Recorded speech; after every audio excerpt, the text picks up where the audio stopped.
So what are we doing this week? I'm feeling summery, there are flowers everywhere, there's big wheat growing in the garden because we don't cut the grass, and I'm just feeling very much like there is a gap in my wardrobe. I have nothing that feels that cosy cottagecore aesthetic. Today, we shall rectify that.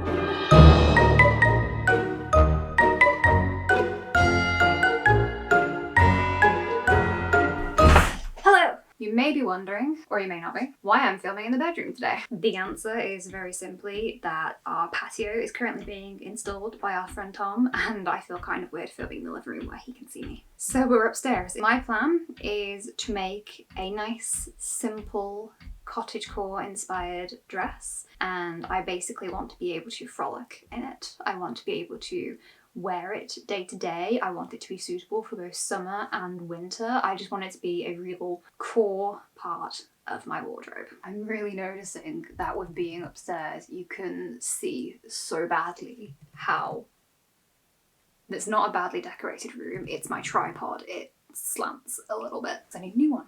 Tell you what it's like. It's like Lily and Marshall's apartment.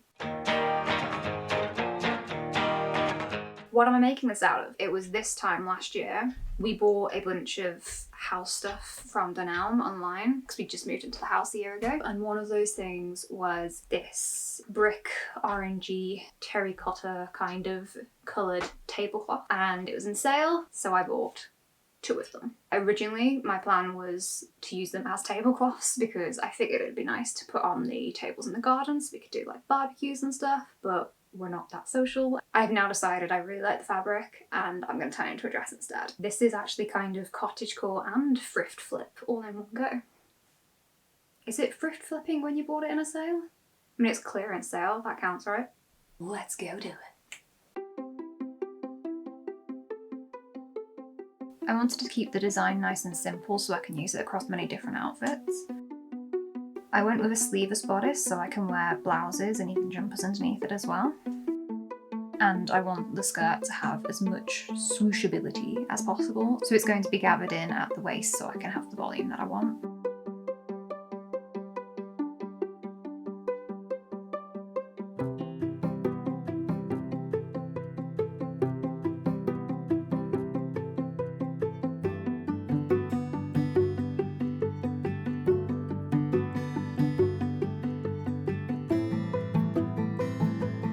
Let's review our materials.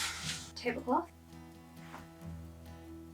But yeah, this is just one of them, and then I also have the unopened one. My thread box is something I am very proud of. Tell me that is not beautiful. Oh my god, I'm standing in a pin. That's very sharp. These are my 2 closest matches. It's not great, but this one's pretty good, so I think she will be my choice. Well, I was quite lucky. Buttons. This is my current button collection. So I'm thinking I want to go brown tones. My final options are the wooden buttons, which I can decorate myself. The slightly more ornate, shinier buttons, but they are smaller, so you need more of them. A set of 4 kind of browny, turtley shell kind of buttons. And then a nice mismatched set, including some salvaged fat face ones. But I honestly don't know which, so I think it would just be a case of when the make actually comes together, I'll be able to see better and see which set goes best. Do you remember in my WandaVision dress when I stitched together a pattern to create the bodice for WandaVision? I am now going to do that again, but using the WandaVision pattern, I'm going to put that together to create a pattern for this. So it's an evolving pattern, basically. We're going to do that.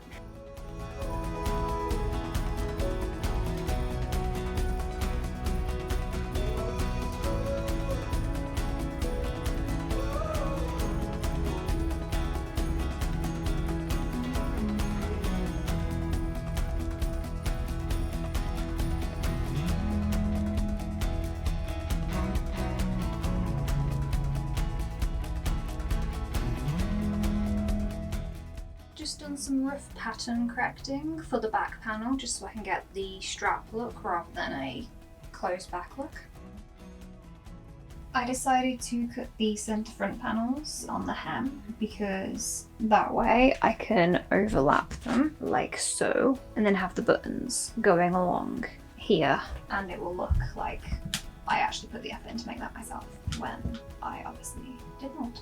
Slight change of plan. The measurements of the tablecloth doesn't quite allow for the length of skirt that I want, doing it as a circle skirt. So I'm going to do it as a rectangle skirt gathered in instead. And that actually works out pretty well because as it's a tablecloth, it already has some hemmed edges. So I'm basically just going to use that for the bottom as well. So it saves me a job, which is always nice. And this plan comes with many advantages because as I'm not cutting out a big circle anymore, I no longer need to go downstairs into the living room to do that, so I can stay upstairs and hide.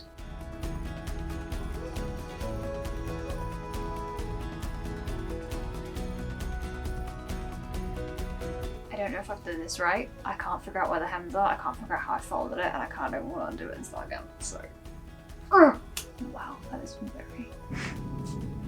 This is as low as I can get the ISO. I'm just gonna look like a vampire. Fine. This doesn't need a lining, does it? I mean, I don't have an overlocker to neaten the edges, but I could do a rolled hem on all of the edges, and that would be neat. Plus, I don't think that material would particularly fray very much either. So yeah, no lining. It doesn't need a lining. Definitely not. Material's fine. It's not rough or anything. It doesn't need a lining.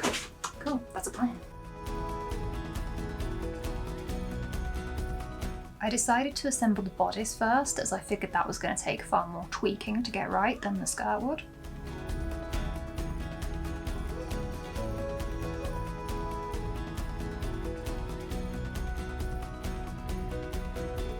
Honestly, it's so hot.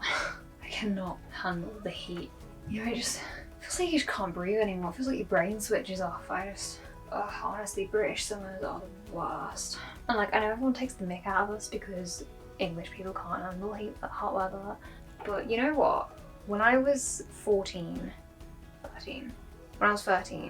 we went on a school trip to France, and it was really hot during the time we went, but I was absolutely fine the entire time because heat is just different in the UK. It's sticky and it's humid and it's like there's so much pressure in the atmosphere that it's hard to breathe, and it's wet heat. It's horrible. It's not the same in other countries. It's just not. I'm not sure how much longer I've actually got left in today. My studio faces the sun in the afternoon, so I probably have about an hour left before the sun turns this room into a sauna, and I just cannot be in here anymore.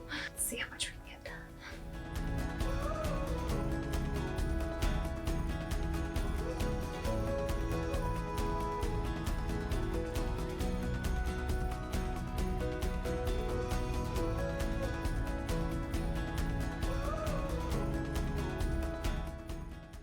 Just pinned the shoulders in place just to see at what point I actually need to do them.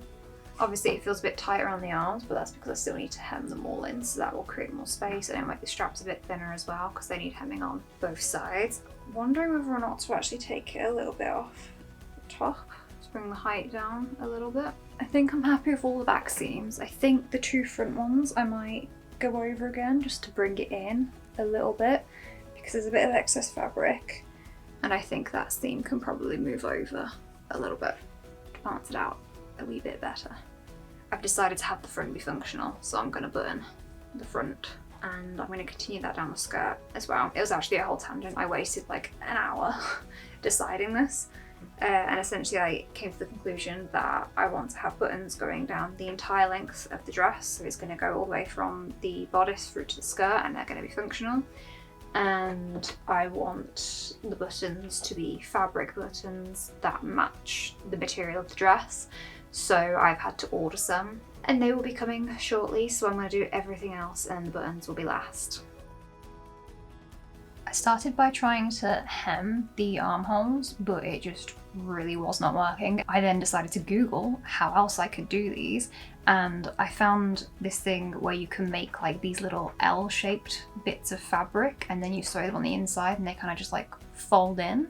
So it's like a mini lining just for the armholes. They have a name, I don't remember what it is, but it worked pretty well. I did make them too small the first time round, so I had to go and make them again. Once I actually had them in, it was actually a quite good solution. But in future, I think I will just put the effort in to make a lining, because this entire process was a nightmare. If I had a lining, it just would have been so much quicker.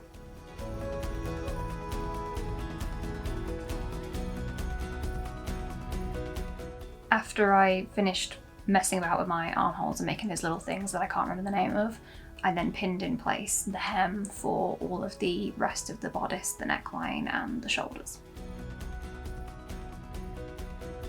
Then with the skirt, 3 edges were already hemmed from the tablecloth, so I just hemmed the last one myself, and it's the one that you won't see anyway, so it didn't matter if it wasn't particularly neat. I then went in and spent a fair while hand stitching all of the gathers in, because the fabric was quite thick and I did not have any faith in the machine to do it, and every time I tried to gather on the machine I just end up snapping the thread, and it's infuriating. So it's quicker for me to do it by hand.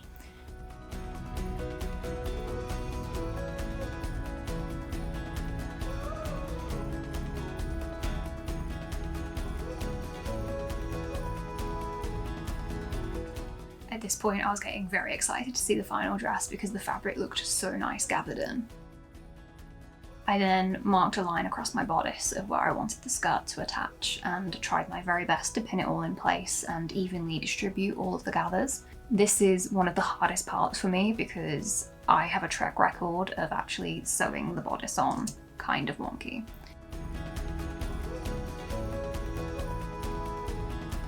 I had to wait a few days for my buttons to arrive. They're basically just these little metal things. One is like the base and then one like clicks into it to hold the fabric in place. You essentially just have to cut out little circles of the fabric that you want, and then you just cover the caps with them, press your thing in place to hold the fabric, and bob's your uncle. And luckily the set that I bought actually came with like this little card that you could cut out a template for the right size circle you needed, which was super handy. So I've got this little silicone thing to hold it while I push it in place, and then this little pusher thing to push it.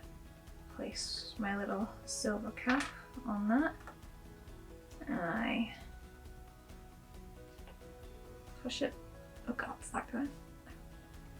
Fold over the little fabric, and then take one of my little dummy shaped cap thing. You then just press it down. It should just click.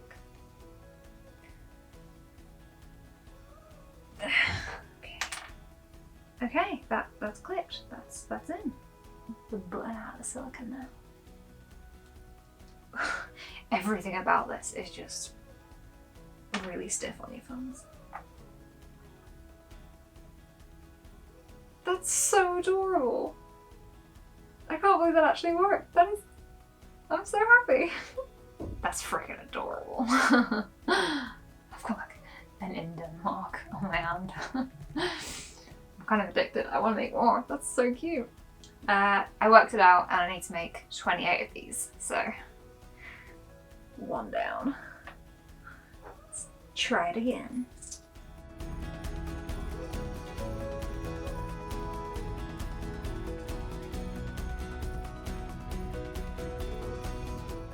Oh no, okay.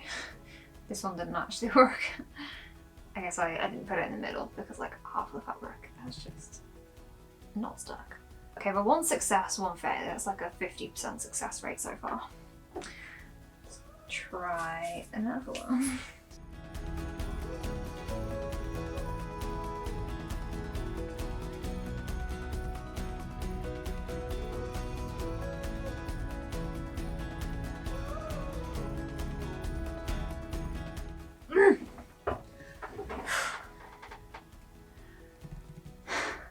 This takes up way more energy than I thought it would.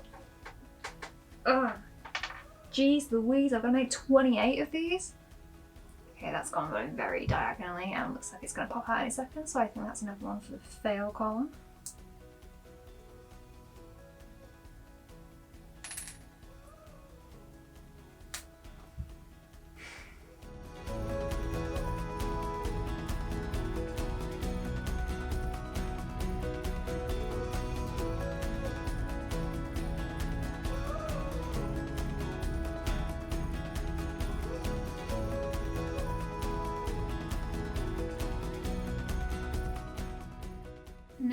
I've done my buttons, I need to actually attach them, but first I need to figure out how I'm going to do them. I thought about doing just normal buttonholes, but honestly I didn't really like the idea of having loads of holes going all the way down the length. So instead I looked up how to do like the little loops so that the buttons could sit this side, and I thought that would look really nice and neat. You could do them with fabric, but as this fabric is quite thick, I figured that would just be a disaster. And the other way to do them is with thread. From what I've researched, the way you do it is you blanket stitch over the loops of thread to like thicken it and reinforce it so that it can, you know, be strong enough to hold the buttons. So yeah, I just gotta do that 25 times. So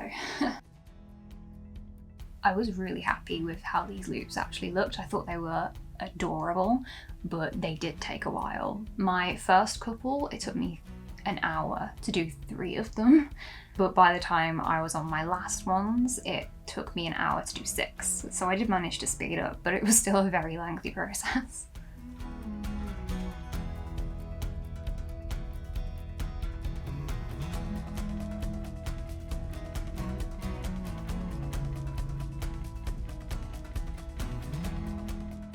I've finished sewing on all 25 of my loops. I swear, when I finished, I almost had tears of joy that I was finished. But of course, I then remembered that I still have 25 buttons to sew on, and they soon just became real tears. Whilst I'm very happy with how this dress is turning out, it is really putting my attention span to the test. But as soon as I've sewn all the buttons on, that's it. Next time. I am so happy with how it's turning out. I really want to be at the done phase now. Put it on quick, just so I could mark with some chalk where the buttons need to go along the bodice. And then obviously with the skirt, it'll be easier just to go along with the tape measure and just put them in at intervals. But obviously with the bodice, I just wanted to make sure it was the right place, because if I do them too close to the edge, then the bodice could be too big. If I do them too far away, then it could be too small. So whereas the skirt, that doesn't really matter. Okay. Buttons. When it came to sewing the buttons on, I purposely selected my strongest, most secure, best looking buttons to go along the bodice, as I figured these would be the ones that I undid the most. And then I saved my more wonky looking buttons for the bottom of the skirt, as I figured those ones would almost never actually be undone. Thankfully, this process was actually pretty quick. It didn't take very long to sew each one on, as it was just, you know, a couple of little loops through and Bob's your uncle. After I finished sewing the buttons on the bodice, I then went and made little marks at intervals along the skirt and quickly worked my way down with those buttons as well.